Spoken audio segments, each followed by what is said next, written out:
عامل ايه يا عمرو؟ الحمد لله تمام. انت عارف عارف عطل فني؟ عارف عطل فني من فترة. بس يعني في فترة كده تغيبت خالص عن وانا كمان تغيبت والله. نفس الفترة كده. انا مش عارف ايه اللي حصل الفترة اللي فاتت والله بس هي باختصار كده اللي هو ايه، بنحكي انت عملت ايه في شغلك من اول ما بدأته ازاي، لقيت شغل ازاي، عملت ايه، اتخرجت امتى، عملت ايه في الكلية، الكلام ده كله. ولحد ما وصلت دلوقتي دماغك فيها ايه، عايز تروح فين، تشتغل ازاي، ايه المشاكل اللي بتواجهك، ايه الحاجات اللي منغص عليك عيشتك في الشغلانة، عايز تحلها ازاي، الكلام ده كله. فخدني من اولك كده خالص وسمي بدوس بقى. تمام ماشي حلو قوي. يلا اديني. انا عمري حاليا انت كام سنة؟ عندي 32 سنة. انت صغير مني بحبة حلوين، انا 5. طيب والله لو عندها السن ده يعني سؤال محرج قوي انت تبتدي بيه يعني ليه يا عم؟ عادي واحد تاني يحس اصل في لحد فترة معينة كده كان بالنسبة لي ان انا بروح اي مكان شغل او اي حاجة انا كنت اصغر واحد في الشغل. اروح اي مكان كنت بتدرب ساعات وقت الكلية كنت دايما ببقى اصغر واحد. في لحظه كده مره واحده لقيت نفسي بقيت اكبر واحد. بقيت عادي في النص. بقى في ناس فاهم صغيرين مواليد 2000 مثلا شغال جنبك. خدت بالك من السن؟ انت لقيت مره واحده ايه اللي حصل؟ تعرف انا لقطتها فين؟ في الكوره. انا كنت بلعب عادي وانا دايما كنت انا واصحابي بقى احنا الصغيرين وبنلعب ومش عارف ايه وبتاع. فمره بلعب كوره كده فلقيت واحد صاحبي جايب صحابه في الجامعه. فعندك كام سنه يا ابني؟ 16. ماشي بس هو اطول منك واعرض منك وحاجات غريبه كده. فبادئين نلعب فرقصت الواد فالواد قطعها فانا بلف اخدها لقيته راجع فبقول له راجع ليه؟ بيقول لي جون. قلت له ايه اللي جون؟ هم راحوا ورجعوا بقى خلاص. خلاص بقى. فانا بصيت لاصحابي كنت احنا ده انا بلف بس يعني صاحبي لسه بيشتمني وانا برد عليه بقى بقول له لفيت على واسع قوي بقى. خدت بالي ان 30 حاجه في الكوره و16 حاجه ثانيه خالص. فاقتنعت بقى ان خلاص احنا خلصنا يعني. شطبت بعد 30 دي وبقيت ماشي بباصي بقى في الارض كده اللي هو يعني وعلى واقف كده بتاع. خدت بالي من ساعتها في السن ده يعني تمام. يعني هتبدا تستوعبه كل شويه. انكل هتلاقي عمه في الشارع شعر ابيض غريب كده عمال يطلع هتلاقيها بتحصل. الموضوع بيحصل. بيحصل. بس انا خريج فنون جميله 2012 قسم جرافيك رسوم متحركه. وبابايا ومامتي الاثنين برضو خريجين فنون جميله. احنا عيله طبعا كلها كده يعني. وعمي برضو كان خريج تربيه فنيه. فاحنا كنا فاهم كنا عيله كده كلنا فرش ورسم وتلوين وبتاع. مع ان على فكره انا اتحربت شويه ان انا اخش الكليه يعني والله العظيم. ازاي يعني؟ قوي لان انا كنت شاطر قوي وجبت مجموع عالي جدا. جبت 96% وكان ليا هندسه وكده زي بالظبط. فهم العيله بالنسبه لهم رغم ان هم كلهم فنون جميله بس حرام 96 يعني دول نفرمهم كده. خش ما تطلع مهندس. العيله لازم فيها مهندس يعني ننوع يعني. هيفرق في ايه؟ طب مهندس يعني انا عايز اخش فنون جميله. انا كنت حابب قوي لان انا كمان اختي كمان كانت تربيه فنيه برضو. فانا كنت حابب البيزنس عيله يعني. انت حاسس احنا كلنا كده. انا حاسس ان احنا يعني انا هنا وفي نفس الوقت جو بتاع فنون جميله الزمالك. وكنت بشوف اختي بقى في ازاي بقى اللي بعد بيخلصوا مشاريع بيخرجوا في الزمالك وكده. فكان بالنسبه لي عاجبني المود. عاجبني المود. انا يعني انا قلت كفايه مذاكره بقى يعني. كفايه بقى كده احنا نروق على نفسنا بقى. نروق بقى يعني حاجه جميله يعني. فلا اصريت يعني ولحد ما دخلتها وكليه برضو من الحاجات اللي عملتها في الكليه ان انا دخلت مسرح في الكليه. فرق معايا جدا. ما بتمثل يعني كده دخلت مسرح كليه مثلت 3 سنين تقريبا. وعملنا كذا مسرحيه فدي تجربه ظريفه جدا. فرق جدا جدا يعني المسرح يعني طلع حاجات كتيره مختلفه جوه الواحد وجرأ الواحد على حاجات كتيره جدا. وقفت الستيج طبعا دي بالظبط يعني فرق معايا في شغلي يعني. حسيت ان هو بعد كده يعني قبل المسرح كان ممكن يبقى عندي تحفظات شويه او خوف شويه في حاجات. لا بقى في مجازفه اكتر. بقى في عادي ايه مشكله ان ما تجرب ده ولو طلعت وحشه ايه مشكله. ايوه دي حلوه ده بحد ذاته. دي في الشخصيه بتكبر الشخصيه. شخصيتك بتكبر اكتر صح. وفرق معايا جدا كمان في الانيميشن انه كان تمثيل. لانه برضو يعني من الحاجات اللي تنقصنا يعني في الكليه انه لازم التمثيل يكون بيدرس لاي حد بيدرس انيميشن. لان في رياكشن ومبالغات والكلام ده كله فطبيعي يبقى لازم يدرسوا صح. بيقولوا حتى بره في ديزني بيقولوا انه الانيميترز لازم يبقوا فاهمين تمثيل صح لازم. ايوه انا مقتنع كده. وبياخدوا وقت معين انهم يجربوا ورش تمثيل وكلام من ده. مش لازم يبقى ممثل شاطر، بس لازم يبقى فاهم هو بيعرف يمثل ازاي. ايوه صح لان البادي لانجوج وشغل وحركات وشه والكلام ده كله تمثيل، ما هوش. انا ما دخلتش عشان كده برضه، انا دخلت انت دخلت عشان كمالة هلس يعني بالمره يعني.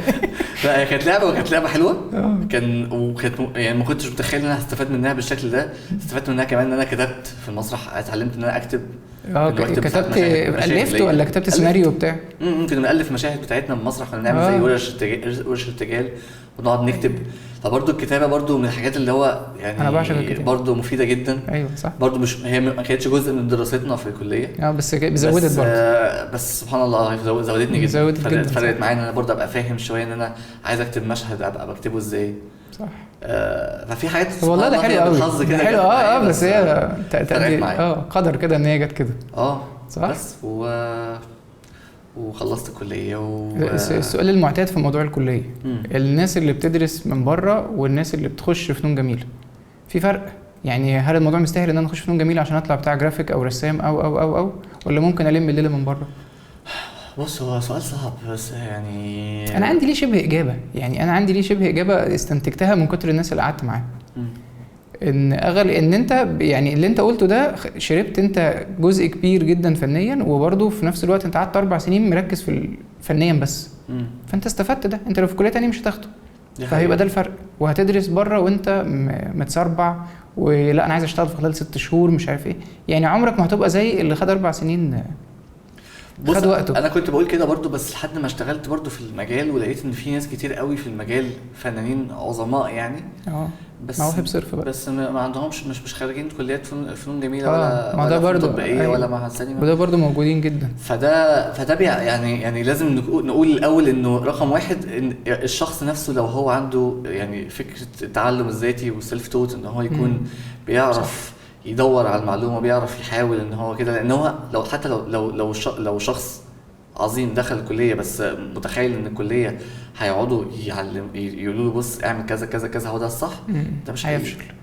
مش هيظبط. هو معتمد ان هو يخش جوه الكليه ويقعد يدور على المعلومه برضو، فسواء انت حتى موهوب او لا هتظبط. ويحتك بالناس الشاطره اللي حواليه.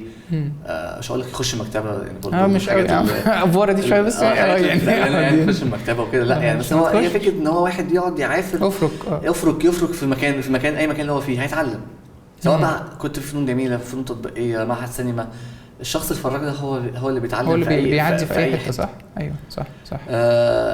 بس اللي انت قلته صح برضو، ان فكره الكوميونتي ان انت تبقى موجود في، لو انت موجود في فنون جميله بتسهل طبيعي عليك. ان انت ناس عم ترسم حواليك ومشاريع شغاله وفي درجات، وفي النهارده خلصنا مشروع دخلنا في مشروع تاني.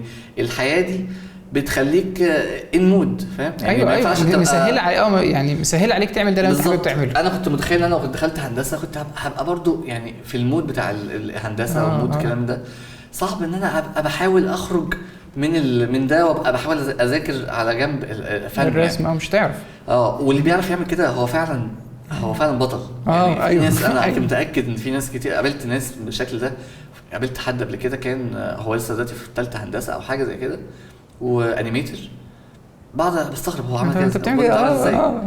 هو بتلاقي عيني مخه ذري، هو مخه بيبقى ذري لوحده عادي جدا. ده بالنسبه له عادي يعني، مش بيعافر عشان يعرف يوصل لينا ويوصل لي ووصل لناس تانية في المجال، عشان يعرف انتوا بتتعلموا ازاي عشان يتعلم زينا.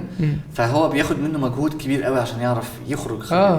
بس هو الناس دي بيبقى دماغها متكلفه يعني. هو طبيعته كده ربنا مديله دماغ كده اللي هو عادي جدا. انت داخل هندسه اوريدي فتمام يعني، انت مذاكر يعني. بالظبط صح. وبرده نفس السؤال، موهبه بتفرق ولا ما بتفرقش، ولا في حاجه اسمها موهبه ولا مفيش؟ لا الموهبه يعني نسبه تكاد تكون طيب. يعني 30% مثلا. ماشي.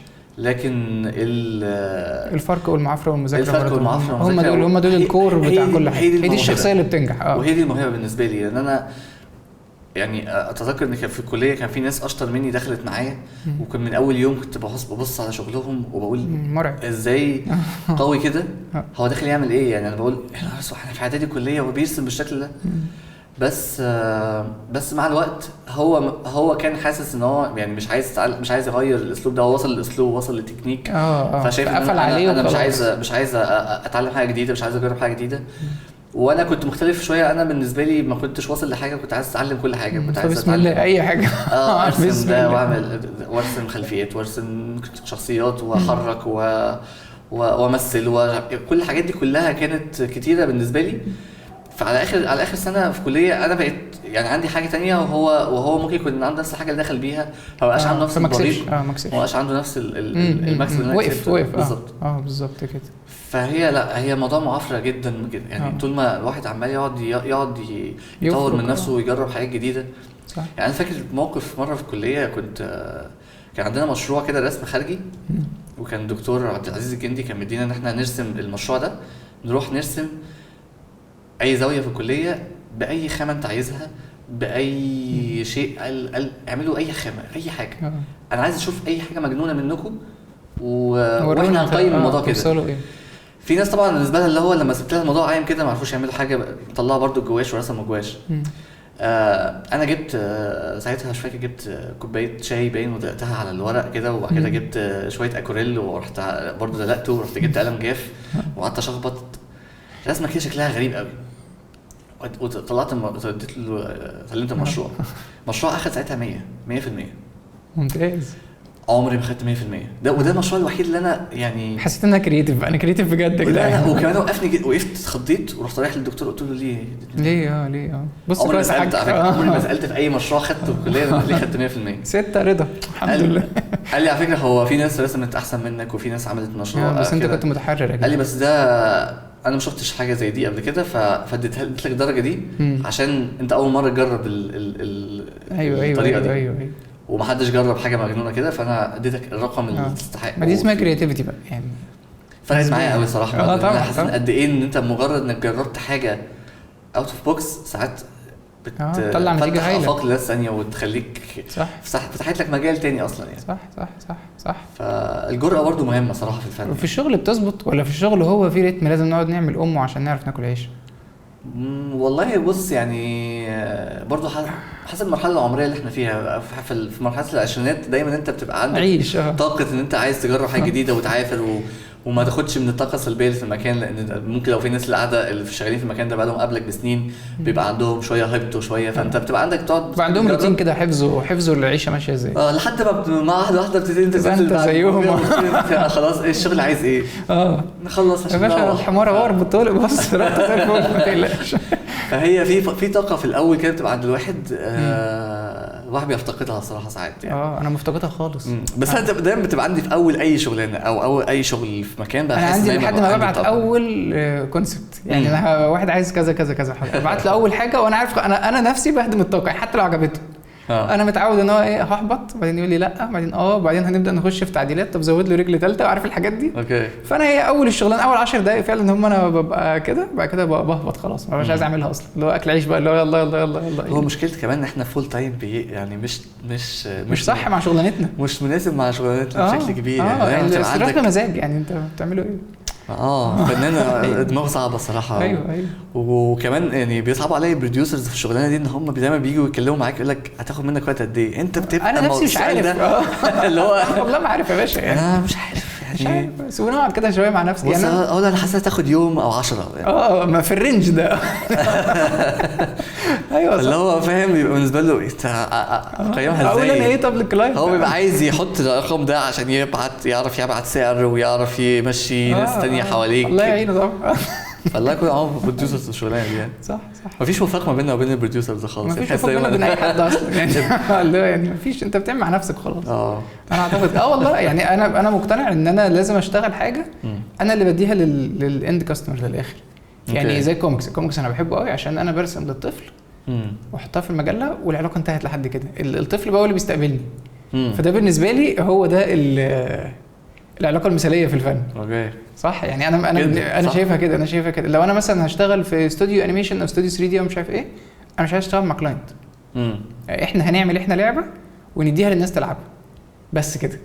مش حد يقول لي اعمل لي لعبه دي انا بعمل له لعبه فانا مش فاهم قصدي. الفكره دي مش تعباني نفسيا مش عارف اتقبلها. أوكي. انا عايز اعمل انا اللعبه محدش يقول لي انت بتعمل ايه. انا وان كان الجروب اللي بيعملوا اللعبه دي وهنديها للكاستمر كان نشوف ايه اخبار الدنيا نجحت او فشلت. ده اللي انا بحبه جدا بقى يعني انا شايف ان ده اوقع للفنانين. بس يعني مش واقعي. مش واقعي ماديا في الحياه يعني. عشان نصرف على لعبه دي بقى الموضوع يعني ما انا بقول لازم الشغلانه دي لازم يشتغل ناس اغنياء اصلا يعني. انت اصلا تبقى غني عشان تعرف تعمل لو انت فنان غني انت حاجه جميله صراحه. والله اللي كل واحد ياخد من 6 شهور، هو اصلا قاعد فيها ساعتين بس، هو 6 شهور وبراحته، خسران ايه بس. ما مشكله الفن فعلا لو انت شحاتين ان احنا معناش فلوس، لازم يعني لازم تبقى واقعي. عايز ايه جدا جدا. ما بقولك انت لحد ما قلت كلمه واقعي دي انت لا يعني هنا بقى الموضوع مختلف. هنا فن تاني خالص، فن الحياه. الواقع ان هو يعني لازم تشوف الدنيا برضو ماشيه ازاي يعني، وتحاول بس نفسي والله العظيم يعني ما يلموا بتوع الانيميشن كده من بعد 20 جنيه ونعمل لنا فيلم احنا مع نفسنا يعني. موضوع الانيميشن ده حوار. يمكن انا ده من الحاجات اللي برضو اللي اكتئبت فيها شويه. انا اصلا زي ما قلت لك انا والدي ووالدتي فنون جميله وكلهم كانوا رسوم متحركه برضو، وهم يعني اشتغلوا في التلفزيون في قطاع الانتاج، وكانوا الناس اللي في فنيه جدا اداره الرسوم المتحركه. فانا شفت من زمان البروسيس بتاعت الرسوم المتحركه كانت عامله ازاي، وشفت وقت هم كان الدنيا كانت في مصر كانت شغاله كويس جدا. شفافات بقى وشفت مراحل الاولد سكول انيميشن دي انا اتعلمتها يعني. مامتي كمان كانت محبره، فكنت كمان كانت بتشتغل في البيت، كان عندنا زي لايت بوكس كنت بشوفه وهي شغاله عليه، وكنت بشوف بقى دي في حد ذاتها خبره والله. من وانا بقول لك انا 6 سنين او 7 سنين انا كنت باخد مهندس يا جدعان. فكنت عارف كل حاجه يعني. فشفت ده كويس قوي، وشفت المسلسلات اللي كانت بتطلع الفتره دي عامله ازاي، واشتغلت كمان. هم كمان ساعدوني ان انا اتدرب وقت الكليه في شركات رسوم متحركه. اتدربت في شركه بتاعت دكتور مصطفى فرماوي اسمها كارتونايل. وده كان بدايه ان انا قلت عرفت الشركات جوه شغاله كمان عامله ازاي. انا يمكن بعد ما اشتغلت بعدها في شركه تانية برضو رسوم متحركه في نفس الصيف ده. ولقيت ان لا مش عايز اشتغل انيميشن تاني في مصر. الله. القرار كان سريع جدا. ليه؟ لانه ساعتها حسيت بان بقت موضوع صناعه، هي صناعه منها فن. صناعه ما كانش فيها فن ساعتها قوي. والناس كلها بتشتغل فيها بشكل كل واحد عارف هو بيخش يعمل ايه، يخش يعمل مرحلته وخلاص.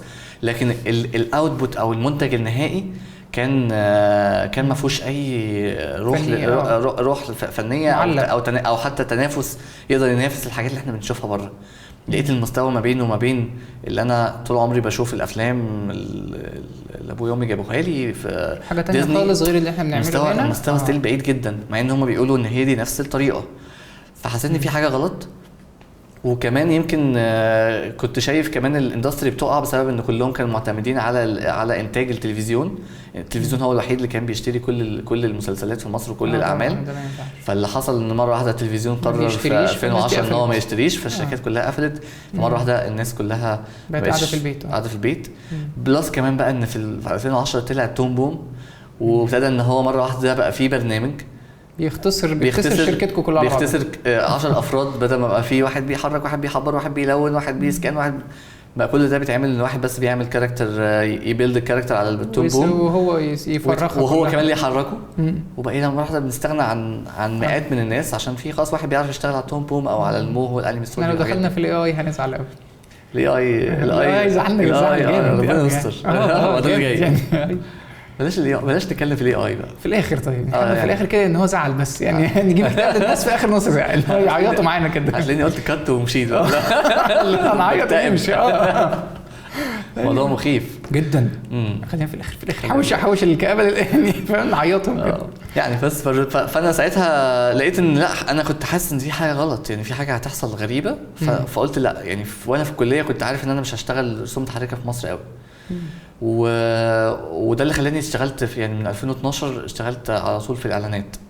دخلت في انا يعني يمكن بعدت عن الرسوم المتحركه الانيميشن 10 سنين مثلا او حاجه. ما بعدتش يعني، كان كله كان دايما جوايا، وكنت حاسس ان انا هفضل اعمل. بس انا مش عايز اعمل اللي موجود ده، بس مش عايز اشتغل مش عايز اشتغل في المجال، عايز اشتغل لوحدي، احاول ان انا اعمل حاجات مع نفسي. ولكن لو هنتكلم بشكل واقعي، عايز اكسب، عايز ادخل فلوس، لا يعني كنت اشتغلت في الادفرتايزنج، والادفرتايزنج فيه ميزه برضه في انه السرعه وكميه تعامل مع كرييتيفز، وتعامل مع افكار مختلفه كتير جدا. انت بتحب الادفرتايزنج بجد يعني؟ والله حبيته الفتره دي. كان هو كان ما قدرتش احبه. يعني انت عارف انا في احب بس مرحله صناعه البراند، لكن ما بحبش ما بعد ذلك. اوكي. يعني اي حاجه تانية بقى، ونعمل اعلانات ونعمل كامبين، ابعد عني يا جدعان، انا ما بفهمش في الكلام ده، ما بحبوش. انا عايز اعمل انا منتج، انا مش عارف اعمل، يعني ما بعرفش اعمل برضه نفس الفكره اللي هي ايه، منتج لحد، ما بعرفش افكر لحد دي ممكن ما والضغط والبريشر والحاجه تحسها معلبه كده يعني، عارف. لا بس مجال الادفرتايزنج في مصر عموما، في اعلانات دلوقتي هي جودتها وقوتها في الفكره احنا متميزين قوي فيها المصريين. عندنا ساعات بنعمل اعلانات افكارها مطرقعه جدا، وفيها كمان ونوع خفه الدم اللي عندنا دي يعني. في اساتذه في الادفرتايزنج، فلا يعني برضو في ميزه في حاجه في الادفرتايزنج، فكره ان انت تطلع بفكره انك تعمل ترند كده قصير في مدتها 30 ثانيه، حدوته تحكيها بسرعه جدا وتسمع مع الناس وتوصل للعام. دي عايزه عبقريه، عايزه عبقريه برضه يعني. بس انا دي حاسس ان في باترن دلوقتي يعني، في اللي هو فاهم كتات سريعه واتنين بيردوا على بعض، يعني الطريقه دي خلاص بقى خلاص بقى يعني اتنحت ابوها يعني، كفايه كفايه يا جدعان. يعني انا موافق يرجعوا الاغاني تاني، عارف اللي هو الريتم اللي هو نعمل ريتم كده اغنيه الناس كلها حافظاها، فالاعلان يسمع في دماغك في ثانيتين، وهنقول البقين وتشتري فريش بس انبسطنا خلاص تمام. انا ده بحبه، لكن الافيه اللي بقى مهلك ده انا خلاص تعبت منه خلاص يعني. مش قادر اسمعه تاني يعني، عارف ما الاتنين بيردوا على بعض في اعلان كده، خلاص يا جدعان انا عارف، انا مش هشتري خلاص شكرا كده. لا بص يعني في برضو ميزه تانية في الادفرتايزنج، فكره انه في الجرافيكس كمان بقت، لان الكلاينتس بيدفعوا يعني بيبقى عايزين يعمل عايز يعمل الاعلان بتاعه باعلى كواليتي، وفي نفس الوقت الاعلان ستيل مدته قصيره، فتقدر تقدر الشركه تعرف تعمل يعني كل الجرافيكس ال 3 دي والحاجات دي تعرف تعمله فيها. صح. فهو لا يعني هتلاقي في اعلانات عندنا في مصر كجرافيكس كواليتي عاليه جدا، ومنها على فكره قدرنا نخش في صناعه السينما. بقينا بنعمل، بنشوف دلوقتي افلام في السينما عندنا بقى فيها سنه جرافيكس عاليه، وبالذات الحاجات الحربيه بقى عندنا شويه حاجات كويسه. هي بس ينقصهم الاخراج. في الجرافيكس في الافلام انا شايف مشكله في اخراج الكادرات الانيميشن بتاعتها، هي دي اللي انا معلق عليها شويه، اللي هو ايه يعني كان في مش عارف ما وراء الطبيعه باين او حاجه، ما وراء الطبيعه كانوا متعاملين الغوريلا دي هو ورهاني زياده عن اللزوم يعني. انت المفروض يا باشا شويه فجات كده وطلعها لي ثانيتين ثلاثه ما الحقش اميزها قوي يعني. بس انا حسيت ايه يعني، انا عارف ان انا بعمل كده انا برضو يعني، لا انا عملت موديلنج في البتاعه دي وعملت شغل، انا هفرجه لكم ثانيتين معلش يا جماعه استحملوه، بعد كده هبقى اشيلها يعني. بحسها كده يعني، فاهم شويه في الاخراج عايزه تتطور سيكا، تبقى اسرع فعلا. لا يعني هو تتطور بس يعني تتعمل كتير، فلما تتعمل كتير خلاص الحاجات العاديه هتتطور، ده طبيعه الحاجات يعني. هي فعلا الجرافيكس بقت، انا شايف ان هي اتطورت جدا يعني. حتى في كتير جدا في المسلسلات والافلام جرافيكس انت ما بتحسش بيها ان هي مش موجوده اصلا. صح. وهي في شغل كتير جدا، وهي ممكن تكون توتالي اصلا يعني في حاجات مبنيه كروما وكلها. صح. ايوه دي ممكن اصلا ما حدش ياخد باله منها، دي ممتازين فيها. دي حاصله كتير جدا، واحنا انا شايف ان احنا وصلنا لمستوى كويس جدا في الجرافيكس، فده بسبب ان احنا اشتغلنا الاعلانات في مصر يعني شغاله. هي الانجن القوي اللي جرى ورا كل ده. حلو. لكن مجال الانيميشن او ان احنا نبقى لسه منين بقى ان احنا نعمل اندستري انيميشن، ده كان يعني لسه اعتقد قدامه حبه. بس في محاولات برضو انا شايفها لطيفه برضو، فكره برضو ان الاعلانات ابتدت مؤخرا يبقى عندهم تيست بتاع ان هو ياخدوا الحاجات التراديشنال 2 دي والكرتون. صح. تخش فيها. صح. في مره هتنتج حاجه يعني مره مع مره هيحصل يلا فيلم يلا مسلسل. الناس ممكن تتحمس فعلا. هي فكره ان احنا نرجع نشوف، او المشاهد يشوف كتير في الكرتون في عينيه. طول ما الاعلانات بالذات ان هي بتتعرض كتير قوي، فانت كل ما انا قاعد وعمال بفرج هبتدي العقل بتاع الناس ترجع تاني تتقبل ده. ايوه صح. وهي بدات وتبقى عايزه ده. ايوه يعني هو لو شاف مثلا براند كبير عامل كرتون، هو هيحس ان ده واو، ده حاجه جامده جدا. دي هي صح. ايوه صح، عندك حق. الافلام الانيميشن ستيل في العالم كلها بتعمل اعلى ايرادات، ستيل عندنا في مصر ما بتعملش ده. فاحنا لسه عندنا مشكله في ان المتلقيين ما بقوش عندهم التيست بتاع الافلام الانيميشن يعني انت انا دايما عندي التخيل بتاع ان احنا ممكن نلم من بعضينا فلوس، طبعا عشان انا مش عارف الجوانب الماديه تمشي ازاي، فخلينا نلم من بعضينا فلوس ونجيب الاستوديوهات دي كلها اللي موجودين، ويلا يا جدعان نعمل ساعه ونص حلوين جدا، ونجيب قصه حلوه جدا. بالسهوله دي انا عارف بس انا نفسي اعرف ازاي تتعمل يعني. والله بص، يعني يمكن رد برضه على سؤالك ده، انه انا مؤخرا يعني انا قلت لك انا تغيبت فتره شويه عن الانيميشن، بس كان دايما كنت بحاول اعمل شورت موفيز على جنب على قد ما اقدر، عشان كنت دايما حاسس ان انا يعني هو ده بيتي، هو ده اللي انا بعرف اعمله. ف جات لي فرصه ان انا اشتغل ستوري بورد فور انيميشن. خدت كورس الاول في شهر في 2021. قدمت على كورس واتقبلت فيه. بره ولا جوه؟ بره، في شركه اسمها تريجر فيش انيميشن. كانوا طالبين يعني ستوري ارتست من افريقيا. فقدمت فيها واتقبلت وخدت كورس. تقريبا قعدنا 3 شهور بنتدرب على الستوري فور انيميشن. وكان الانستراكتور بتاعنا حد من بيكسر، حد كان هيد في ستوري في بيكسر، قعد تقريبا 20 سنه في بيكسر. من اول ده عظمه جدا، من اول توي ستوري لحد لوكا. فرصه كانت فظيعه. ومنها بعدها بعد ما خلصت الكورس على اول السنه دي كلموني اشتغل معاهم في فيلم نتفليكس. حلو قوي. فيلم طويل. فيمكن من هنا ابتديت بقى اعرف بقى ليه شويه احنا ما عندناش ده. لان لقيتهم اصلا. انا كنت عارف ان الفيلم ده شغالين عليه في 2021 كان بيكتبوا فيه، و2022 انا شغال معاهم فيه دلوقتي. والفيلم ده اصلا اللي هيتعرض المفروض 2025. اوكي. فهو احنا معناش الفلوس ان احنا نوصل اصلا وهم لسه، واحنا لحد دلوقتي لسه شغالين بس بنعمل القصه. احنا ولسه لحد اخر سنه هنعمل القصه، ومش متوقع ان احنا نخلصها على اخر السنه. مش متوقع ان احنا نخلصها على اخر السنه. احنا لسه متوقع ان احنا هنخش كمان في السنه 2023. فقد ايه اهتمامهم او تخيلهم ان ده بيتكلم فرنش تقريبا 5-4 سنين مثلا عشان يطلع فيلم.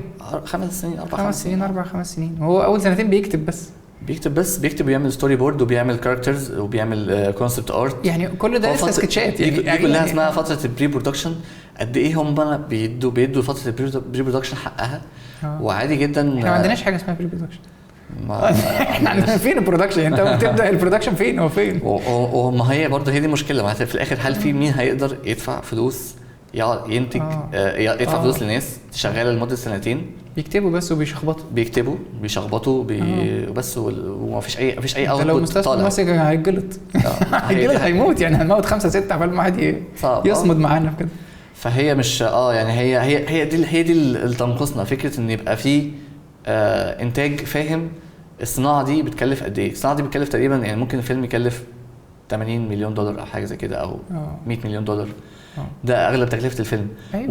والريفينيوز بتاعته هتوصل ل$500 مليون. بس هو ايوه ده اللي انا عايز اقول ان هو هيرد ده مش هيرد. ما هيرد طبعا. يعني هو فيلم يعني توي ستوري 3 في 2010 اتكلف 100 مليون جاب مليار. جاب 10 بيزنس على ابوه. وفيلم كرتون. وفي الاخر فيلم كرتون. فيلم كرتون. فيلم اخر عيطنا كلنا بس هو فيلم كرتون يعني. بالظبط كده. فهي احنا ما عندناش اصلا اوريدي الثقافه دي من بابها بقى. ما هي مش موجوده خالص.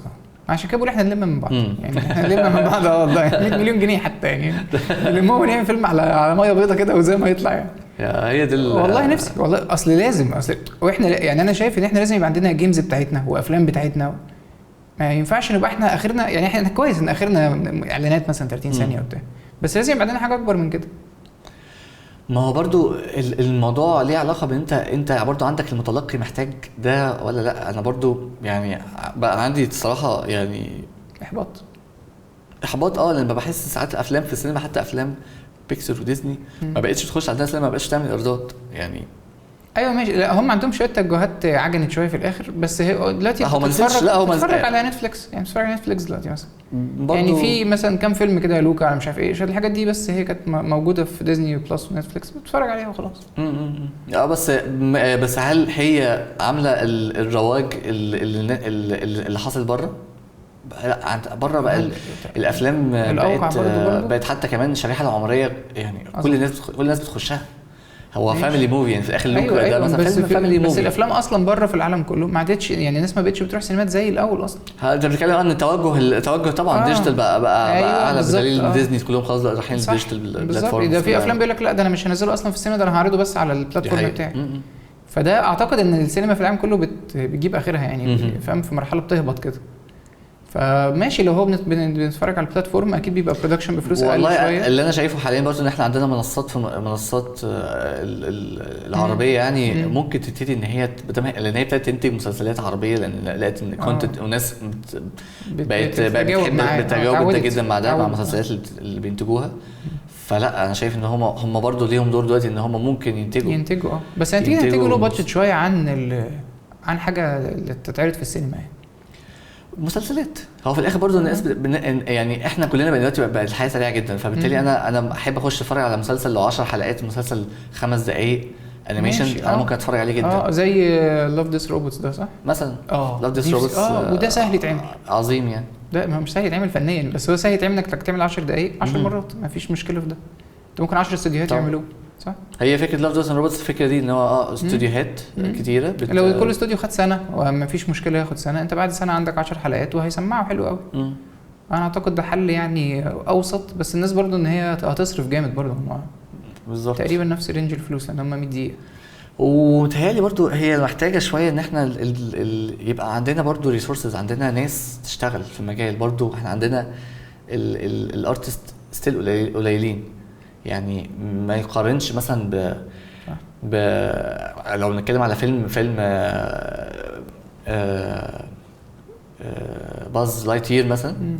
الفيلم ده مثلا فيه ما يقرب من 150 انيميتر مثلا او 140 انيميتر. مصر كلها ما فيهاش 150 انيميتر 140 انيميتر يعني اصلا كواليتي هم عشان اصلا يوصلوا لهم دول اصلا هم عملوا انترفيوز لناس كتيره جدا عشان يتصفوا في الاخر على ال 100 جامدين على ابوه. ايوه احنا ما عندناش في مصر 150 انيميتر على بعضهم. فهي دي مشكله. وده يرجع ان احنا ما عندناش دراسه تنتج لك العدد من الناس ده. دي نقطه اتكلم فيها هاني المصري. الله يرحمه اتكلم في ده انه وهو هاني المصري كان عنده فكره ان فكره البوست ده ان احنا نبتدي الاول بدراسه لمده 4 سنين او 5 سنين صح. افرغ ناس واول دفعه دي تبتدي تشتغل بعد كده على فيلم يقعد 5-6 سنين يجيب لها ناس كمان من تحت وتكمل ويجيب لها ناس تانية وهي وعمال بيطلع في الناس تانية يغذي صح. فعقبال لما تطلع فيلم كان زمان 10 سنين مثلا يفوت ولا حاجه. ماشي كان زماننا دلوقتي عندنا فيلم. كان زمان عندنا لو كنا بدأنا معاه ساعتها. وكان زمانك دلوقتي فعلا بتصرف قول مثلا $1,000,000 يرجع لك 10 يعني. هي بالظبط كده يعني. هو فعلا مجال فيه فلوس بس هو لسه صعب. ايوه هم بره. انا دلوقتي بتكلم مثلا نتفليكس، انا شغال دلوقتي معاهم على فيلم هيتعرض في 2025. هل هو نتفليكس لسه دلوقتي مطلعه فيلم اسمه ذا سي بيست لسه نازل الشنطه الحمراء دي؟ حلو. فيلم جميل. ده اول فيلم يتعمل نتفليكس على فكره انيميشن. ان هم يعملوه جوه وده له بادجت جوه. لا طبعا بادجت ماشي بادجت ضخم ماشي. وانا شغال على فيلم هيتعرض 2025. هل هم هيستنوا من دلوقتي لحد 2025 ما فيش فيلم يطلع؟ لا ده هيعمل 5 افلام في 3 افلام شغالين في نفس الوقت او 4 افلام شغالين في نفس الوقت بالظبط. عقبال لما 2025 دي تيجي هيكون اوريدي هم يعني عارضين 3-4 افلام كمان صح. فده معناه ايه؟ معناه ان لو الفيلم بتاعي ده مثلا فيه 100 شغالين في 100 كمان و100 كمان و100 كمان و100 كمان. هي اللي بتكلم فيه. هو كميه الناس دي كلها احنا بعيد عنها تمام. احنا بعيد عن العدد ده كله. احنا فعليا ممكن ما يبقاش فيه في مصر 150 انيميتر على بعضهم اندستري كواليتي يعني. دي حقيقه صح. ما فيش. عشان كده حتى التجارب افلام الطويله انا مش معاها دلوقتي خالص. انا مش شايف ان انت ما ناخدش. وحتى عدد الشركات اللي عندنا مش كبير للدرجه في الانيميشن يعني. هم كام استوديو على بعض يعني مش هيكملوا 20 مثلا. مش كبير وعدده والعدد الناس اللي شغاله فيها مش كتير. فبالتالي الانتاجات الضخمه دي مش يعني هتغرقنا. مش هتدوس علينا كلنا. مش هنعرف يعني صح. ما حدش عارف يزقها. لكن انا مع جدا انتاجات صغيره مسلسلات صغيره. الحاجات دي مبدئيا هتطلع كواليتي. هتوري الناس الكواليتي هتوري الناس تاني وهتحبب الناس تاني فالناس هتصرف اكتر فنقدر بالفلوس دي نقدر ان احنا ننفست في تعليم. انفست التعليم دي انا شايف ان هي حاجه صعبه قوي يعني احنا ممكن ننفست في استوديوهات اوريدي شغاله فالمستثمر يشوف فلوسه بتلف قدامه لكن يستثمر في التعليم دي مش كله بيقتنع بيها يعني. يقول لك فانا ايش ضمني مين اللي هيطلع من 100 دول كام واحد هيطلع. بص انا شايف برضو ان فعلا في مشكله في التعليم كبيره في الانيميشن عموما. يعني انا مثلا انا خرجت من فنون جميله رسوم متحركه، بس انا ما درستش رسوم متحركه ال5 سنين. انا درست رسوم متحركه يعتبر سنه وترم ماده، بس كده ماده واحده في سنه وترم وماده والسنه دي كان فيها مشروع تخرج كمان، يعني يعتبر سنه مش كفايه برضه.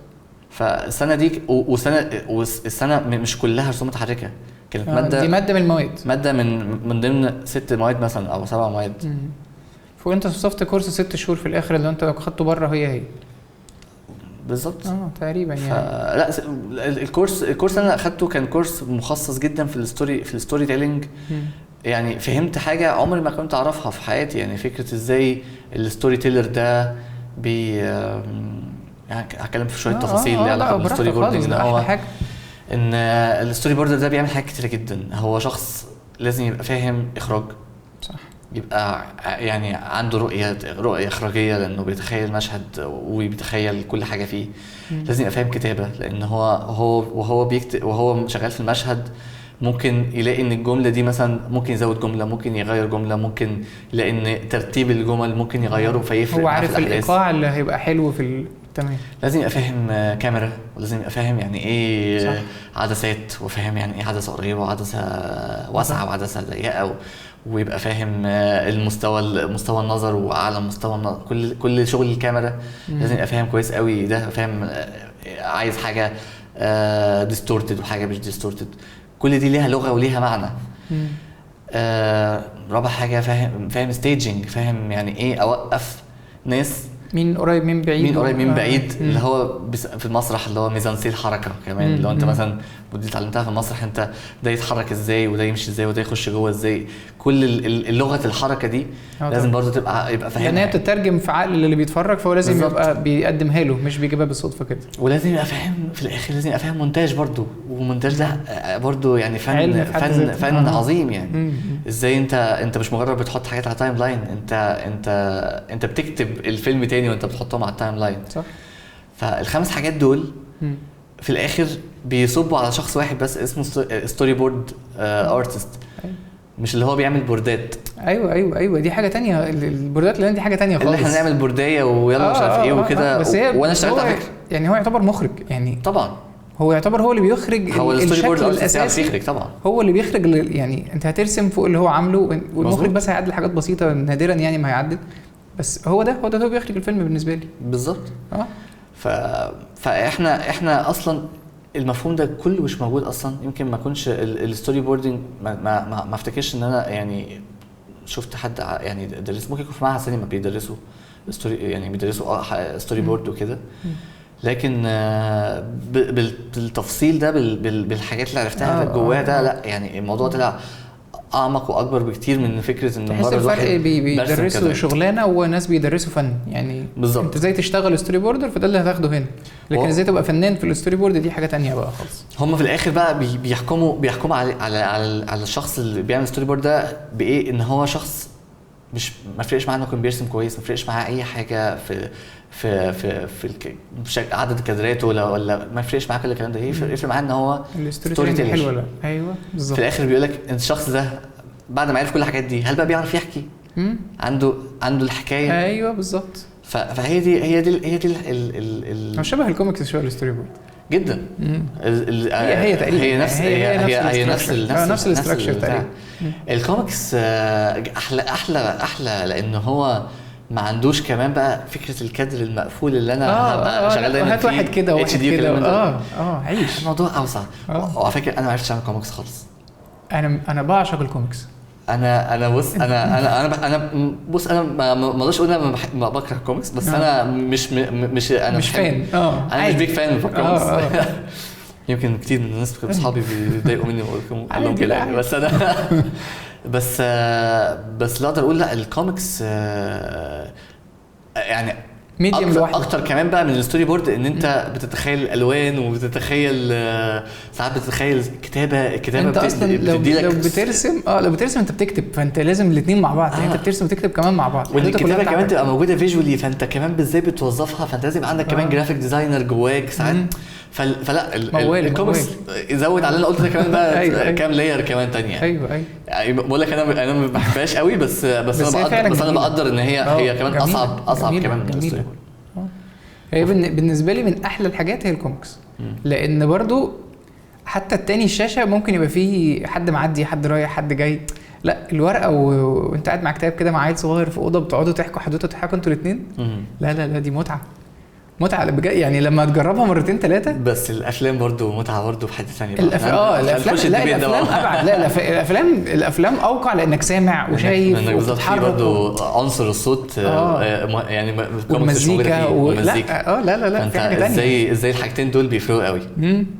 لا هي دي عشان كده الافلام بتكسب. الافلام اسهل في تلقيها دي حقيقه. يعني انا عيالي لسه مش عارف اخليهم يقروا كوميكس الا نادرا عشان لما تلاقي حاجه تشدهم، لكن اي كرتون حتى لو وحش هم قاعدين الكرتون اسهل ومجرد داس على الزرار خلاص هو سامع من غير ما يبص حتى هو بيضحك ومبسوط خلاص. طب انت شفت لايت يير طيب ولا ما شفتوش الاخير؟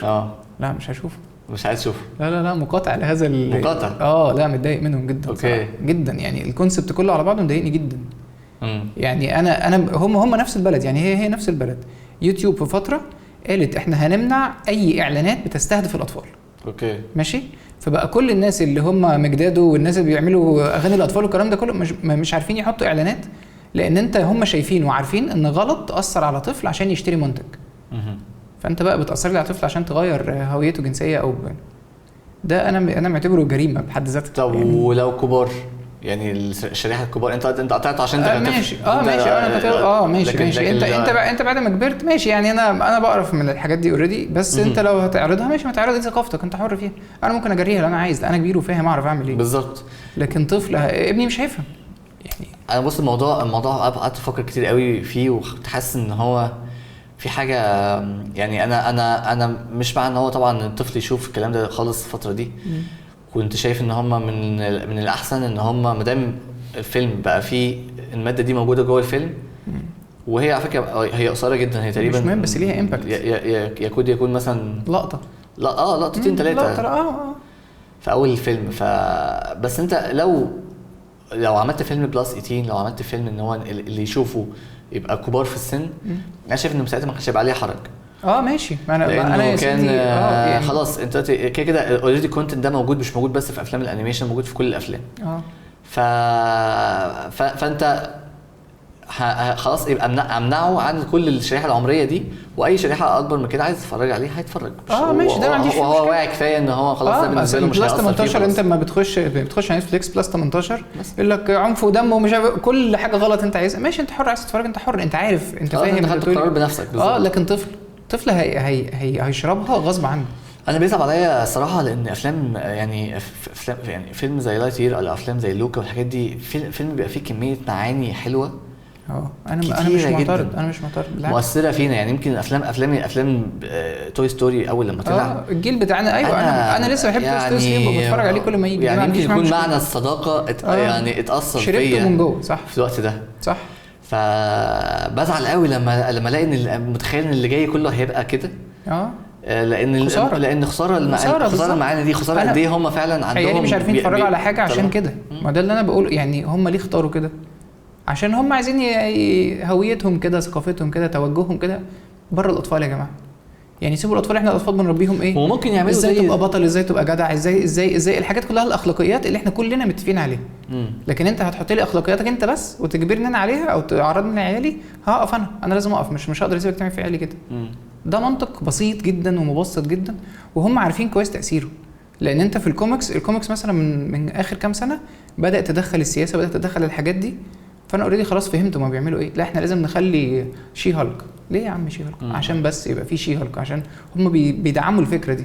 لكن هي ممكن ما يبقاش ليها قيمه في القصه، بس هم بيعملوها عشان يدعموا الفكره. هي مالهاش قيمه في القصه يعني. اغلب وانا اسف ده ان اغلب حاجات الفيمينست واغلب حاجات اللي هم بيدافعوا عن اقليات ايا كانت توجهها، لو هي مش خدمه الدراما انت بتضر الدراما.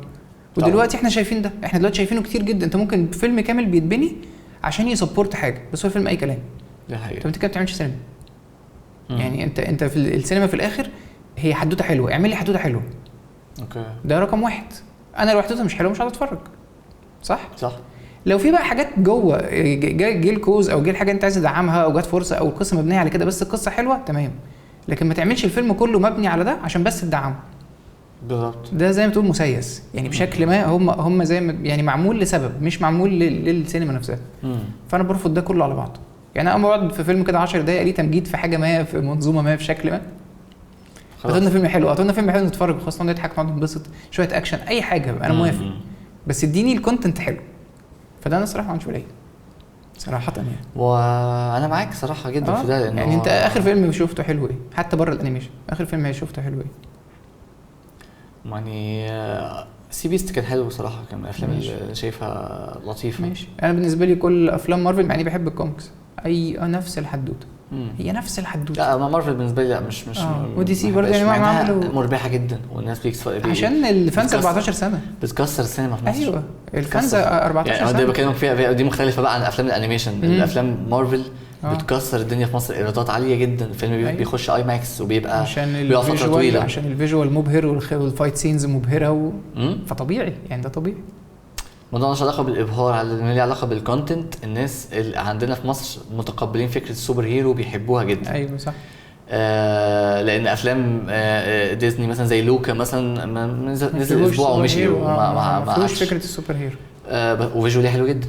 بس هو صح ايوه عندك حق في دي. بس هو يعني الناس مش بتدور هنا في مصر بيدوروا على سوبر هيروز وبيحبوا الفايتس وبيحبوا ايوه في اكشن وفي حاجه بتحصل. لكن صداقه بقى وبتاع ونعيط في الاخر عشان يعني انا فيلم لوكا انا يعني اتاثرت اللي هو صديقه بيسيبه في الاخر وبيضحي عشان حلمه. الحاجات دي انا بقدرها قوي ومش موجوده طبعا في غير انا مش شايف ان هي موجوده غير في افلام بيكسر وديزني والناس اللي هم بيحاولوا يحطوا المعاني دي. صح بس انا شايف ان هم ما عندوش بيحطوها زي الاول يعني. مش هم بيحشروا معاني ثانيه. لا هي المشكله ايوه هي يعني الفيلم بتاع لايتير يعني ممكن الخص لك معناه ان فكره التعاون يعني في الاخر هتحس المعنى بتاعه في الاخر التعاون، ومعنى جميل جدا. معنى ازاي ان انت تبقى تتعاون مع الناس، ما تبقاش اناني، ما تبقاش انت بتعمل كل حاجه لوحدك. كل المعاني دي عظيمه جدا. ليه بقى ممكن تشيلها وما تاثرش خالص على الفيلم اصلا. انا فكرت فعلا قلت لو شالها ولا حاجه تاثر بس كلها ما تاثر. ما ده اللي بيضايقني بقى يعني. انت بتحشر لي حاجه محشوره بالظبط، محشوره بيديني بمعلقه غصب كده. وبالنسبه للاطفال كارثه. الاطفال ما عندهمش مخك اللي هو يقدر يميز. هو الطفل على قد ما بيتربى بيفضل يتكرر خلاص بقى ده النمط بتاع حياته، فهو عارف ان هو يعرف يعمل ده. فده نفس الفكره بالنسبه لي. ما انا بقول احنا نلم بعض نعمل احنا فيلم حلو عن الصداقه ولا نتنيل احنا نعمل. واحنا عندنا مشكله برضه ثانيه ان احنا عمرنا ما انتجنا حتى الحاجات الدينيه اللي انتجناها كانت الكواليتي بتاعها كان ضعيف جدا. ومعمول بطريقه وحشه جدا برضه. عمرنا مش هتلاقي حتى ان في ناس بيج فانز للحاجات الدينيه اللي اتعملت. ايوه لانها القصص مش ايبك كفايه. ما اتعملتش حلو. ايوه مفيش حد يعني ده حقيقي. هم بيعملوا قصص صح. احنا ما عرفناش نعملها صح. مع ان احنا عندنا قصص اجمد بكتير بمراحل. بالظبط. ده احنا 7000 سنه البلد ولا مش عارف يعني. احنا عندنا في كل مرحله من مراحل مصر قصص تحفه في كل حاجه بس ما نعرفش فعلا نكتبها بطريقه مش نحكيها صح تجاريه او زي ما بيكسر بيكتبوا ان هي تبقى مأثره في الناس فعلا. انا بقول لك انا مستغرب ان احنا عاملين بقالنا سنه وشغالين في القصه. عمالين نقعد نرسم نعيد فيها وهنتفرج على الفيلم ستوري بورد كله وهيقيموا هيقولوا اوكي هنعمل الفيلم ده او لا مش هنعمل الفيلم ده. فانت متخيل دي عقليه هو ده اللي بيحصل ان هم بيقدروا قوي القصه. يعني بيفرقش معاهم الكواليتي اللي هيطلع. هم خلاص عارفين انه هيوصلوا كواليتي حلو جدا بس هو الكواليتي دي زي تولز كده. تولز في الاخر هنوصل لها شغله الشاغل ان يطلع حدوته حلوه تؤثر في الناس تضحك الناس. انت عارف ان دي طريقه ان انا بحب الحدوته الحلوه يعني. ما بحبش اي حاجه تانية غير الحدوته الحلوه. ممكن اتقبل فعلا ان شاء الله الجرافيكس مش موجوده بسطها لي يا سيدي بشويه خطوط ان شاء الله فرجني على الستوري بورد بس اديني قصه حلوه انا انبسط. بالظبط. صح جدا الناس دي بتفكر غيرنا خالص. هنغير ده برضو شويه كده يعني يا رب. اما نكتر يعني. اعتقد برضو ان احنا في الفتره الاخيره دي الاستوديوهات بدات تكتر والناس بدات تكتر عن زمان. انا حاسس ان احنا يعني يمكن فعلا كل شويه بنلاقي فيه استوديو جديد وبنلاقي فيه عدد ناس اكتر بتشتغل في المجال. هيحصل في وقت ما في حاجه هتجمع الناس دي كلها في حاجه. اعتقد كده يا ريت. اتمنى ان ده يحصل واشوفه يعني لو كنت عايز. لا يعني ممكن نلحق ممكن يعني ونفسي جدا ان احنا كلنا نحاول برضو يعني يمكن برضو واحد مقصر في ده شويه، انه نحاول نعلم الناس. يعني في كتير مننا بنبقى عندنا يعني خلال خبره قصيره او خبره كبيره، بس يمكن نقعد نستنى كتير قوي نقول ايه، لا انا لسه حاسس ان لسه ناقصني حاجات، لا لسه مش عارف، لسه قابلتني انا بعمل مستواي مش واصل للمستوى اللي انا بطمح له. فافضل في الموضوع ده الاقي العمر جري والاقي وقت جري اصلا، وانا ما علمتش ناس كتير، ما علمتش ناس. دي قابلت لي في عمل الفني ان انا لما باجي اكلم ناس يقول لي انا لسه ما عنديش الخبره الكافيه. فاقول له فانا عندي وجهه نظر تانية، ان هو انت مش مهم يبقى عندك الخبره اصلا، انت كده كده مريت في حياتك بشويه تجارب وصلتك للحته اللي انت فيها دي. احكيها لنا. ممكن ناس كتير هتبقى شبهك، فلما الناس هتبقى شبهك ممكن تلاقي حلول او طرق تفكير مختلفه فتفكر زيك، بس كده مش اكتر من كده. فنفسي الناس يعني تتقبل فكره ان المشكله الناس جامده جدا، يعني الناس جامدين جدا جدا، بالذات وضع منهم اللي هو ايه يعني. في ناس انا لسه شايف ان انا لا لسه انا بقول لك مش عايز كورس، يعني قول بس عملت ايه عشان توصل كده. فدي نفس الفكره اللي عندي. هي فعلا مهم جدا ان احنا يعني نحاول نوصل المعلومه بسرعه، عشان بس برضه الانترنت قربها شويه يمكن طبعا، يعني او جروبات ديسكورد ومش عارف، وفي كوميونتي بتعمل، في ايفنتات بتتعمل، يعني في حاجات بدات هي تبقى موجوده، صح. ان شاء الله تظبط برضه، انا اتمنى ده. طيب انت كنت وصلنا لحد فين في الكارير بتاعك؟ اول شغلانه انت اشتغلت ادفرتايزنج صح؟ انا اشتغلت ادفرتايزنج انا يعني 2012 اشتغلت في شركه ادفرتايزنج بتاع حوالي 3 شهور كده، وبعد كده اشتغلت جرافيك ديزاينر وستوري بورد اعلانات. وبعدين اشتغلت في شركه ميديا، اشتغلت انفوجرافيك فيكتور بقى والستريتور، ومره واحده حياتي اتقلبت حاجه تانية خالص. بس فرقت كل حاجه، فكره حطيت لك في طريقك كده، فرقت معاك في حاجه يعني، صح. قعدت فتره شغال كده انفوجرافيك، بعد كده رجعت تاني اشتغلت ارت دايركتور في شركه انفوجرافيك كان في قبيله، وقعدت فتره فيها برضو. وهنا برضو كنت بحاول شويه احتك بالافتر افكت واحتك بالبرامج التحريك التانية. ولحد ما رحت في 2014 روما، اشتغلت كونسبت ارتست فيها، قعدت تقريبا 2 سنين كونسبت ارتست. بعدين كانوا شغالين على فيلم يعني كده. بعد كده اشتغلت في اروما برضو، بس في الاعلانات بقى وفي الافلام وفي البرامج. يعني دخلت بقى في حته البوست برودكشن والفتره دي برضو كانت مفيده جدا بالنسبه لي، لان يعني يمكن انا كنت ببعد كل شويه، عمال ببعد، الموج عمال بيوديني في حته تانية. وكنت دايما يعني دايما في صوت جوايا في حته اللي هو ده مش مكانك، او يعني احنا ناكل عيش بس، يعني هذه فتره اكل العيش. انت مكانك الانيميشن بس. ممكن تكون الفتره دي كنت محتاج اشتغل ادفرتايزنج ماديا وكمان اكل عيش. ماديا خلينا نكون صراحه مع الناس. ايوه عادي جدا، كنا بناكل عيش. ف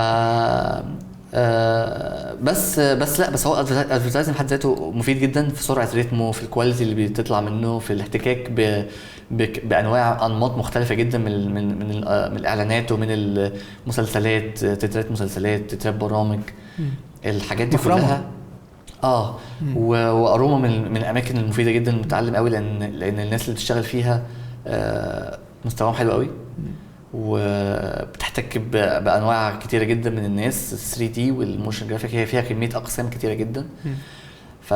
فده كان مفيد جدا بالنسبه لي، يعني بقيت اتعلمت افتر افكت واتعلمت كده من خلال احتكاكي بالناس. انا ما خدتش كورسات خالص في حياتي غير كورس 3 دي ماكس وكورس 3 دي مايا، وما اعرفش افتحهم لحد النهارده. ماشي خدتهم يعني بجد فعلا انا ما اعرفش افتح برنامج كده اعمل فيه ايه، ما اعرفش حاجه منه خالص. لكن كل البرامج التانية اللي بشتغلها انا ما خدتش فيها كورس، لا فوتوشوب ولا الستريتور ولا انيميت ولا افتر افكت ولا حتى توم بوم، لا كل دول بالاحتكاك بالشغل مسكتهم ولغوصت واحتكاك كنت بكلمك موضوع الفرق كده. انا طبيعتي فراك، يعني باحتكاك بالناس اللي معايا في الشغل، واقعد جنبه كده اللي انت عملتها ازاي دي، دوس على الزرار ده تاني كده، دوس فاشوف ايده كده واشوف الشورت كات اللي عمله واشوف كده وافهم هو بيرتب اللايرز ازاي، بيرتب حاجاته ازاي، كل واحد بيشتغل بطريقه، اخد الفايلات بتاعتهم واقعد ادعبس فيها. تتعلم اصلا. فلقيت نفسي عرفت كل البرامج دي كلها من غير ما اخد كورس. فعشان برضو الناس اللي بتتكلم فكره ان الكورسات ناخد كورسات ايه عشان نوصل اللي انت وصلت له، الموضوع مش كورسات. الكورسات ممكن تساعدك، بس هو انت لازم تبقى عارف هاخد كورس في برنامج هتعلم ايه بس من البرنامج ده عشان وتشتغلوا على طول بعد ما تخلص الكورس، لانك لو قعدت اسبوع ما اشتغلتوش الموضوع اتنسى. اقول لك دي كمان بتفرق بقى في ايه؟ في ايه؟ اشتغل فريلانس ولا اشتغل فول تايم؟ انا بالنسبه لي بعد فتره طويله جدا من الفريلانس، انت عارف انا اكتر حاجه ناقصاني ايه؟ ان خبره الاحتكاك بالناس وخبره الاحتكاك بمجالات تانية صفر. انا مع نفسي انا لما بتبقى عندي مشكله صغيره ممكن تقعد معايا شهور عبال ما اعرف احلها. انا متاكد انك لو شغال فول تايم انت مجرد هتنزل تخش المكتب اللي جنبك تقعد بجنب واحد زي ما انت عملت بالظبط حلتها بالظبط. فلو انت في بدايه حياتك ابعد عن الفريلانس. انا معاك كده في ده. انا غلطت ان انا قعدت في الفريلانس. انا دلوقتي بقيت في سن كبير مش عارف ابدا احتك بقى، يعني انا عايز اجيبها بالعكس. انا خلاص قعدت فتره كتير قوي لوحدي، انا دلوقتي عايز انزل ايه، انا عايز اشتغل في حاجه سكيلها اكبر من اللي انا متعود اعمله، لان انا حاسس ان انا ما ينفعش افضل في السكيل ده، انا عايز اروح سكيل اكبر. فانت لو زيي وبادئ فريلانس صغير لا مش هتعرف تعمل ده، خلاص سنك هيكبر والشركات هتقول لك لا انت المفروض نشغلك سينيور او نشغلك ارت دايركتور وانت ما عندكش اكسبيرينس اللازمه. فانت لو عملت العكس وبدات فول تايم وزي ما تقول جبتها من تحت واتفرمت جامد، هي دي اللي هتخليك بعد كده تقول انا اشتغل فريلانس، انا اوريدي عارف اعمل كل حاجه، انا اوريدي عندي كل الحلول لكل المشاكل. صح بالظبط. لا انا فعلا معاك ده جدا، لان الفريلانس برضو انت بتفكر انك قاعد لوحدك بتقدم منتج معين بس وخلاص محدود. فانت ممكن تكون بتكسب منه كويس قوي وفريلانس ده اللي كان مقعدني وانا صغير. فبيلهيك شويه عن فكره انت اتعلم ايه. لكن فعلا احتكاكنا بالناس واحتكاكنا بان انت بقى فيه شغال تيم ورك. انا كنت شغال في تيم ورك في اروما من كونسبت ارتست اقوياء جدا، جرافيك ديزاينرز وحتى انا اشتغلت في اروما براندنج وتعلمت يعني ايه انت تعمل براند ايدنتي وقد ايه بتفرق قوي انت تكون بتفكر في كل حاجه للبراند ده. كل ده يعني يمكن مختلف عن انيميشن او ان انا بحبه فعلا، بس مفيد فعلا في احتكاك بالناس واحتكاك بالتعامل مع الناس وازاي تعرف. برضو من الحاجات اللي تنقصنا جدا ان احنا نكون بنعرف من غير ما تشتغل بايدك تعرف توجه حد يطلع لك الحاجه اللي انت انك تبقى ارت دايركتور. انت كنت عايز ارت دايركتور. كتير مننا بنبقى بنقول انا ارت دايركتور وانت بس بتعرف انت ارت دايركتور عشان بتعرف تعملها بايدك، لكن ما تعرفش توجه الناس صح للفيجن بتاعتك. صح. ما تعرفش تحط بس البيز وتقول للناس تفولو البيز ده وتفولو ده ازاي ويعرفوا يحققوا وتهندلهم حتى كسوفت سكيل، يعني تتعامل معاهم نفسيا وتتعامل معاهم بشريا كده. دي مش حاجه التعامل مع الناس ده برضو ده خبره تانية خالص. الفول تايم هو اللي هيعلمها، لو ازاي تعرف تحتك بالناس وتعرف ازاي تبقى تفهم ده وتفهم توصل له معلومه ازاي ويوصل لك هو معلومه ازاي. ما تبقاش برضو وما تبقاش ديكتاتور وما تبقاش انت بتحاول تفرض بس وجهه نظرك عشان هي دي وجهه نظرك، مع ان هو مع ان هو الصح ان انت تبقى شغال مع الناس وتعرف تاخد احسن حاجه من كل واحد. ممكن يبقى احسن من وجهه نظرك وده طبيعي يعني. بالظبط. فدي كانت من فتره 5 سنين في اروما، كانت فتره مفيده جدا بالنسبه لي يعني. بعدها انا قررت ان انا ارجع تاني للانيميشن. كنت حاسس ان انا لا انا خلاص كفايه كده، انا حاسس ان انا في حته كبيره جوايا الباشن اتحرك بقى خلاص، الباشن جوايا يعني بيطفي خالص. وده اللي عملته، قررت ان انا ارجع ابقى فريلانس وقعدت في البيت وقررت ان انا احاول تاني ارجع اعمل شورت انيميشنز كده صغيره وانزلها على الفيسبوك واقول للناس انا يا جماعه انا على فكره انا كنت بعرف ارسم، انا برسم. أيوة. انا اصلا كنت بعمل كاركتر ديزاينز انا فاكر الفتره دي انزل شغل وكلام من ده. ابتدى الموضوع يرجع تاني وابتدى الناس تحاول تشوفني تاني وافتكرتني تاني وابتديت ان انا ارجع فاكرها كويس جدا الفتره دي. فبس وبعدت كمان شويه عن ستوري بورد الاعلانات لانه كان بالنسبه لي هي برضه هي حاجه بحترمها وبقدرها ايا كان الشخص اللي بيعملها، بس هي اكل عيش اكتر منها فن. بس هي في مصر برضه اكل عيش بنسبه كبيره جدا. وكمان انا كان حكمي عليها في حته انه او القرار اللي انا قررت ان انا مش عايز اشتغلها تاني لما حسيت ان هي مش في الاخر الاوتبوت مش هو ده اللي بيطلع. يعني في الاخر الستوري بورد بتاعتك الستوري بورد دي بتعملها في مصر ليه؟ بيبيعوها عشان ياخد الموافقه بس. بالظبط ياخد الموافقه بس. الكلاينت اخد. تعرف انا بشتغل ستوري بورد ازاي؟ انا بقول للمخرج او المصور اللي هو يقول لي يعني اقول له هات لي صور من شاتر ستوك زي الكادرات اللي انت عايزها وانا ارسم لك فوقيها. يعني بطلع له انا عايز 20 بوردايه في 3 دقايق. حاضر. اخلص اصل في والله العظيم انا مره قعدت مع مخرج قعد يقول لي لا بص لا اصل لا فصل، وانا عمال اخرج له اطلع له حاجات قلت له بص بقول لك ايه ما تجيب لي ريفرنس كده، فبعت لي الريفرنس قلت له ما هو ريفرنس من شاتر ستوك وانت رايح بعيد ليه؟ رسمت له فوقيه ما يبانش ان هو من شاتر ستوك، قال لي ما هو كلاينت ما ينفعش يشوف ان اي حاجه من شاتر ستوك. فرسمت له فوقيها، خد الموافقه، الشغلانه مشيت، قلت له عايز تمشي الشغل كده والشغل يمشي كده، ما تقوليش انا عندي ستوري بورد، اديني 20 رسمه قول لي ارسم لي فوق دول، بقوم ارسم له فوقيهم خلاص. هي دي بص هي دي وهي دي اكل هو اكل العيش كده، هو انجازها يعني، هو اخرها هيجي كده. الا بقى اذا انت شايف كادر انت عايز تظبط سنه. كنت بحاول بص انا صراحه انا حاولت اعمل ده كتير قوي يعني. كنت بحاول اعمل ده ويمكن ده كان مخليني دايما احاول اخد وقت اكتر من الناس اللي كانت بتطلبه في الستوري بورد، وده ما كانش عشان تحاول تخرج فيه، ما كانش الناس بيوافقوا على ده يعني. معظم الكلاينتس كانوا يكلموني اللي هو عايزين الستوري بورد في يومين. فانا بالنسبه لي انا متخيل انا عايز اعمل افنن يعني، عايز اختار كادرات واعمل الكلام ده اكل عيش. فده بالنسبه لي كان صعب. الستوري بورد في الانيميشن بقى حاجه ثانيه خالص، لانه هو فن بس. انا لما بقعدش ارسم، بقعد ارسم في رسمه كده واقعد احنتف فيها ولا اعمل اضاءه ولا اعمل اي حاجه.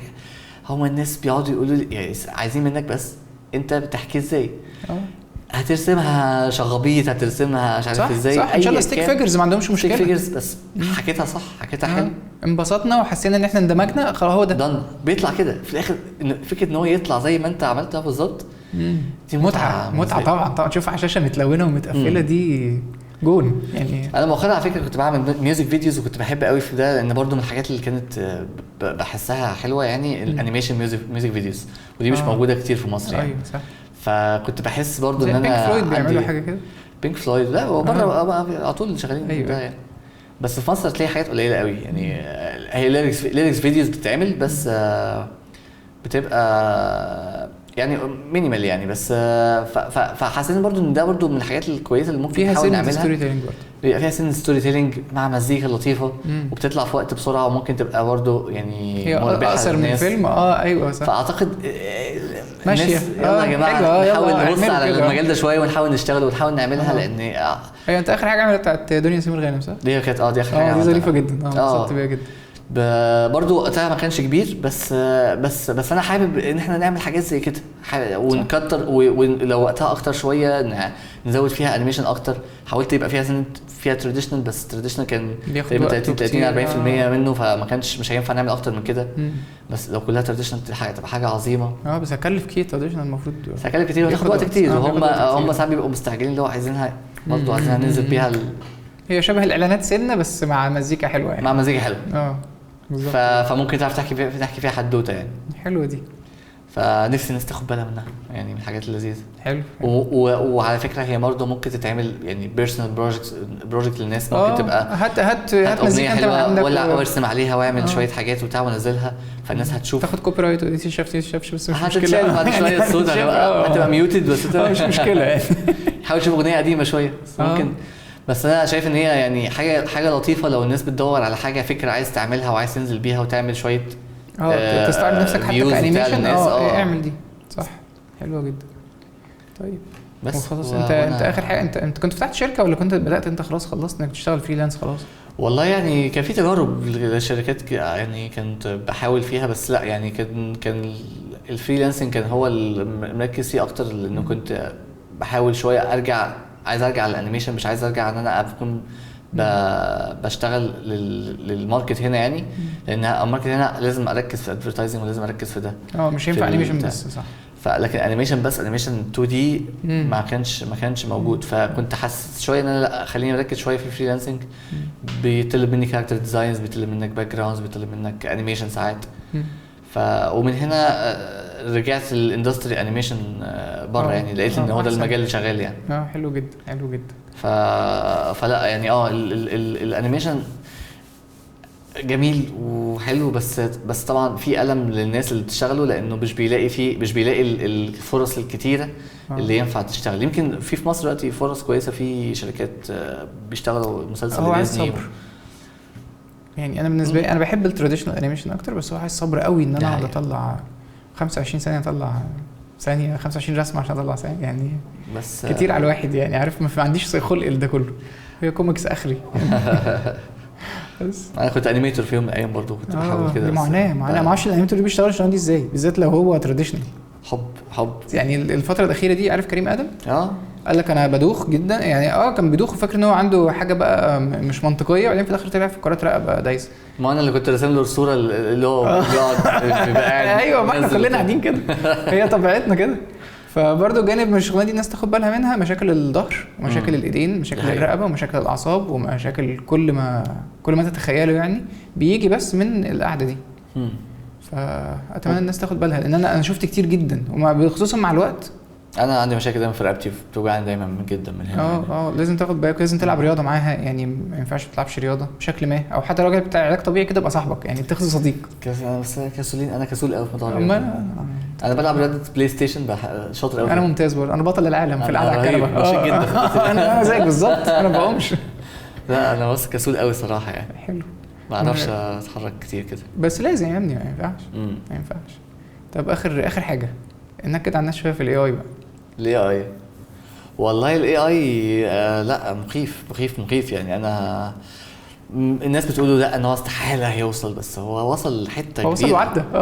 ف يعني الفكره اللي بعد كده ان هو يبقى بيفهم الكرييتيفز على طول، الكرييتيف من المخرج او من الكلاينت، وهو يحققه. هي مساله بسيطه يعني، ممكن ايه هتاخد كام سنه؟ 10 سنين؟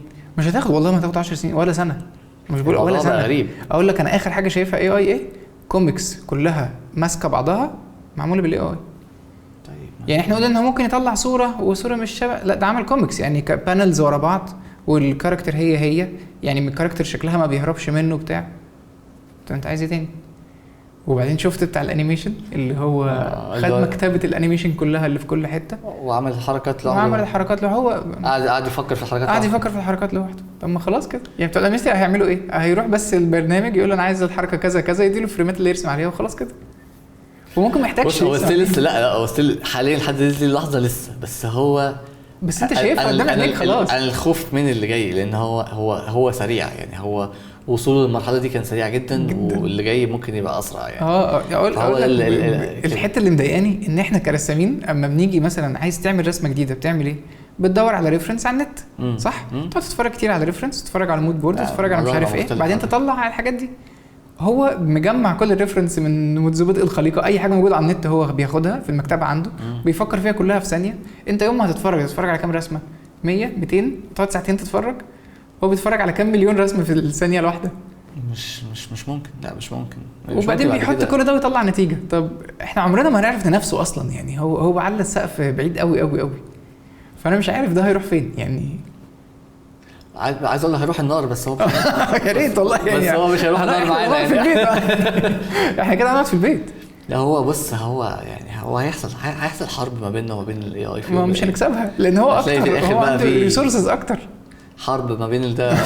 هيطلع بقى نوع من الرسامين هاكرز. هيحاولوا ان هم يكتبوا بس يبوظوا الاي ايز، يخشوا بقى يبوظوا السيرفرز بتاعته. ترمينيتور. ايوه هتبقى فاهم حرب رهيبه يعني. والاي ايز بقى يطلع منهم هاكرز يبوظوا الواقع بتاعتنا. فيروسات بقى، واي حد عنده اي فوتوشوب هتلاقي جهازه ضرب. فهتبقى حرب ما بيننا وما بينهم كبيره يعني. يا ريت والله تبقى على الحاجه ممتعه نعملها بدل قاعده في البيت. ممكن ما تلاقيهوش مثلا، فاهم؟ هي تبقى عكه. هي عركه كده، فاهم؟ عركه رهيبه يعني. صح يعني. لا انا على امل ان احنا يعني هيفضل لينا. لا انا امل ماتت من زمان يعني. انا بعد ما فهمت هو بيعمل ايه والسرعه اللي هو فيه ومودلز. انا شفت واحد بيعمل اي اي رسمه، بيعمل كاركتر ديزاين، وبعدين بياخد الاي اي يخلي الكاركتر ديزاين ده 3 دي، وبعدين بيعملها فلتر على الموبايل اللي يشتغل بيها في 3 خطوات ما بياخدوش 3 دقايق. وانت لو قعدت تجيب رسام يصمم شخصيه هيقعد يومين 3 مثلا، وبعدين بتاع ال 3 دي عشان يعمل لها موديلنج هيقعد يومين 3. وقول بتاعت ان هي تطلع فلتر على الموبايل دي مش لازم اصلا، بس هو عمل البروسيس بتاع نفرين في. بص هو اقول لك على حاجه، هو هيفضل اي اي يعني. ممكن يعني يقفل حته خالص الحاجات الرياليتي. هو هيعرف يقضي عليها تاني. هو هيعرف هيجيب كل حاجه فيها. لكن هيفضل حته الستايلايزنج الفكره المختلفه. شفته برضه. يعني مش هيعرف يوصل كرتون يعني. مش هيعرف يوصل. بيعمل كتب اطفال. خلاص بقى. ما انا عشان كده مش حابب اتكلم في الموضوع ده. لا صح، لان هو محبط. يعني انا قلت هو ستايله كله حاجات جوسيك وحاجات ساي فاي وحاجات افتر ابوكاليبس والكلام ده كله، وبعدين لقيت واحد تاني عامل اي كده مخصوص بتاع هنروح لدكاتره نفسيين بعد كده. جدا جدا. الاي تعبني والله. الاي تعبني مش عارف يض منه خلاص. لا صعب يعني انا مش عارف هنستخدمه ازاي، بس هو انا مش هستخدمه يعني. لسه احنا برضو بنتكلم على بره، مش بنتكلم على مصر. الوضع عندنا لسه يعني بس انت تخيل كلاينت لسه في اكل عيش كتير. لسه يعني مع كام سنه كده نلحق يعني نلحق قبل عربيات الكبده ما تبقى المشروع الرسمي دي كلها. بس كده خلاص احنا كده تقريبا خلصنا تمام. بس واتمنى بقى نعمل جزء تاني بعد ما نخلص الفيلم. لا في نص الفيلم بعد كده بعد ما نخلص الفيلم. في نص الفيلم او خلص نص الفيلم. ان شاء الله. ماشي اتبسطت. انا انبسطت جدا والله. يا رب يكون فدنا الناس بحاجه. لا فدناهم جدا. لا فدناهم جدا جدا ما تقلقش. والقعده كانت حلوه جدا. تبقى قعده كده لطيفه. لا قعده حلوه جدا جدا. ميرسي جدا حبيبي يا مختار. ميرسي جدا. نروح ناكل. يلا بينا. طب يلا بينا. سلام يا جدعان. باي باي.